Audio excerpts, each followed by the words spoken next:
Ghana, South Africa, Newcastle 1, Arsenal 0, and I'm here with Prince Will. So, Prince Will, how you see the game? My brother, I'm highly disappointed. Huh? If you look really closely, you go see say my eye dey somehow. It's because I've been dropping tears since, right? I've been dropping tears. Like I'm heartbroken, right? You can't give us this shitty results all the time and expect us to be okay, right? Gone are those days when we play like nothing is at stake. Teams are moving up. Teams are growing up. They are rebuilding. They are trying to get better. What are we doing? Arteta can't sit there like it's his father's sitting room, like no one can do anything. We have to talk now. It's time that it's time we review him, right? What is he doing there? It's been 5 years, right, and counting. What is he doing there, right? You can't give us nothing and expect us to be okay, huh? You can't do that. See, you don't do enough is enough, right? Enough is enough. In this game, just this game against Newcastle, 25th minute, Saka made a very delicious cross. But what happened? There was no finisher. And you don't think it's necessary to get a striker for Arsenal. What is he doing? Kai Havertz is not a striker. Why can't you get a striker for Arsenal? Is it about the funds? You got Calafori. You got Merino. Why not sacrifice one for one?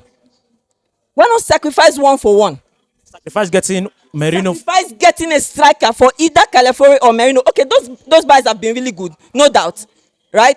But you have to do something about getting someone up front. You saw the goal against Arsenal. It was a striker, someone who knows what he's doing up front, right? If that guy was in the Arsenal team, that cross Saka made in the 25th minute would have landed in the net. What is he doing? Huh? Even see, I'm highly disappointed to the point where, in fact, I don't know where did he learn his coaching job, because if you practiced under Pep Guardiola, what did you learn from there? Pep Guardiola, when he was at Barcelona, there was Thierry Henry. When he was at Barcelona, there was David Villa, I guess, right? When there was Ibrahimovic, and there was Messi, who scored a lot of goals, right? Goals were flowing then. The need of a striker was there. He went to Bayern Munich. There was Lewandowski who can give you like at least 30 goals in a season. He's back. He's now at Man City. When he got there first, there was, I think, Edin Dzeko. There was what's it called, Aguero. He brought in Haaland, Gabriel Jesus, Alvarez, because he knows the need of a striker in a team. So why can't you get us a striker? What is he learning? Do you think you can play a better tiki-taka than Pep Guardiola? Haaland is not a very good footballer, honestly. He's not a very good footballer playing with his foot. But he puts the ball in the net, which is very, very important. Why can't you get us a striker? What is he doing there? If it does, I think it's long overdue. If it doesn't give us results this season, then we should review him. Teams have been sacking their coaches. I think it's high time. You feel it's hard time to sack Arteta if he doesn't? I think he has to sit up. Else that should be the case. He has to sit up. We're tired of okay, today we don't try now. Today we manage to play draw now, and to go Newcastle to go even play 1-0. Now this thing, the match against City would have been a very clean win. There was that match wouldn't have been negotiated at all. The same as Liverpool. Huh? Why are we losing points? Why are we dropping points? Because he can't think. He can't grow up. He doesn't want to make changes. He doesn't want to learn. How can you be doing the same thing all the time? Can't you be doing the same thing all the time? We're tired. Let's talk about today's game.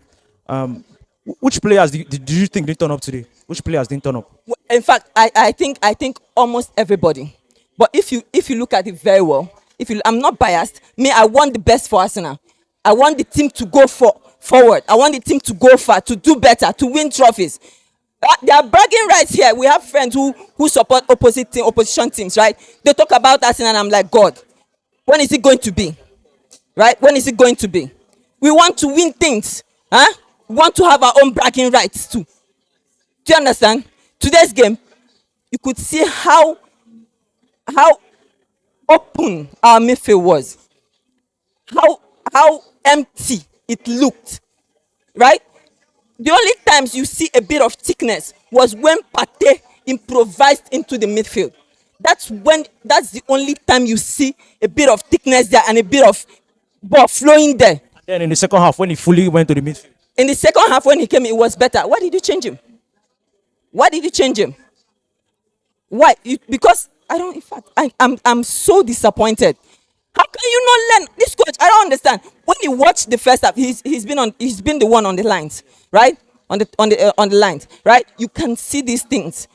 You've been coaching the team for 5 years. You've been coaching. You are even a footballer. You were even a footballer yourself during your playing days, right? You know these things. You know how it works. Thank God you're a midfielder. You were a midfielder in your playing days, right? Pate was playing in the midfield, right? And if Pate comes in the midfield, you see his contributions. You see difference. You see the ball flowing. You see him holding the ball and exchanging it, like making good moves, right? You see him doing a lot of things. Why not move him immediately in the second half? And then you waited and waited and waited and waited until. late subs. Are you serious? This guy, what does he think he's doing there? If he thinks he's going to sit there comfortable and nobody's going to do anything, I wish this would go far. I wish I really have. In fact, honestly, I wish I had superpowers to do something about it. So send your message. Not just that. Not that. I wish I had superpowers to be among the boards. It's not just about sacking him. It's about sitting him down and telling him a piece of my mind, right? I think a lot of people are thinking like me now, but maybe they don't have the avenue, they don't have the avenue To voice it. to voice it out, right? To air their views too, right? But I wish this is going really far. I wish the Arteta will see this. Edu will see this. I wish these cronky guys, I don't know. I wish they will see this too. Enough is enough. We're tired. So going forward, what do you think? What do you think has to By January, if by January, he would say a lot of persons will be like, injury day now, injury day. See, no wahala. If there are injuries, these are things that you don't plan for, right? These are things you don't plan. They are unplanned. Injuries are unplanned, but you have to make provisions for every role. See, Kai Havertz have been really good. In fact, I think Kai Havertz has a lot of goals, right, for us now. Imagine Kai Havertz picks up an injury now. What becomes of the team? back to Gabriel Jesus? No, I'm coming. We're back to Gabriel Jesus, who is injury prone. I'm sorry to say this, but he's injury prone. And coming back, he hasn't been Gabriel Jesus. He hasn't been himself, right? He's still taking time. But with what he played today, see, let me be very honest with you. With what Gabriel Jesus played today, if that guy doesn't grow up, I think it's high time we move on. We move on from him. If it doesn't, with that thing he did today, if he doesn't grow up, if he doesn't think it's time he makes something happen for the Gunners, it's time. I think it's high time we move on from him. Gabriel Jesus. So imagine Kahave picks up an injury now. We're done for. Are you going to rely on Gabriel Jesus or Trossard? With what Trossard did today and what he has been doing for the past games, right? He's not clinical, right? He's not a clinical striker. Even Kai Havertz, who gives us numbers, is not even a striker. So what are you doing? Because you need a striker. Arsene Wenger, you played under Arsene Wenger. Arsene Wenger used the striker. Always. Alex Ferguson uses. Always. Ancelotti uses. Mourinho uses. Everybody. Every coach who has given results to every team they've coached, who have won trophies, use strikers. So how come you don't think it is necessary? You don't feel the need to get a striker? Osimhen was free. Ivan Toney was there. Ivan Toney didn't even cost much, right? Ivan Toney wouldn't have cost Arsenal more than 40 to 45 million, right? Right? He should have gotten him. Osimhen was there. Why not take him on loan? Galatasaray took him on loan even. Why not take Osimhen on loan? At least for a full season. Why not? Now there's Jokeres. You have to make a statement signing. If you want to go far, if you want to win trophies, make a statement signing. You don't give us this thing and expect us to be okay. He has to be reviewed. In fact, I wish I'm sitting with him face to face. He needs to hear things. I don't know what he's doing, but he really needs to sit up. How can you not learn? For the past 5 seasons, 3 seasons ago, we were supposed to win the trophy. We were supposed to win the league. 3 seasons ago, I don't know why he did injuries. Like this Pate was out. This one happened. That one happened. Still down to not signing stable replacements. Are you serious? How can you not learn? Last season, the same thing. Aren't we tired? Aren't we tired? Are we not tired? I'm tired. I'm devastated. As it stands now, I can tell you that I don't know if my appetite is gone. If I'll get home and eat, I don't know if I'll feel the need to even eat. I'm devastated. I'm tired. In fact, I'm in pain. Honestly, I'm in pain. How can you lose this game? If Newcastle were as combative, as rough as we know